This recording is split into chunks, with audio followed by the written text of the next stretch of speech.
Сәлеметсің бе? Сен тендермен айналысасың.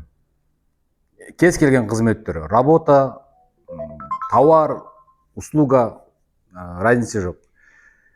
Содан заказчик Иванов болып қалды. Өкінішке орай сен орысша оған жауап бере алмайсың. Сен поставщиксің. Сен яғни қызмет көрсетушісің. Қиындықтар туындайды. Сондай рас па? Сондай қиындықтар туындайды. Менде де туындаған. Алдағы уақытта сенде сопроводиловка документтері бар, қағаздары бар, счет фактурасы бар. Оның барлығына сенің басын қатырғың келмейді. Сен тендерде отырасың, тек қана тендерді қарап сол затты ұтып алдың. Маған тапсыр барлығын. Ал енді қызмет ақысын қолыңа, сенің счетыңа ақша түскеннен кейін ғана бересің. Орысша өзім сөйлесем заказчикпен, сенің пайдаңа шешілуін қадағалаймыз. Содан кейін ғана ақшаны маған бересің. Қызық па? Хабарлас.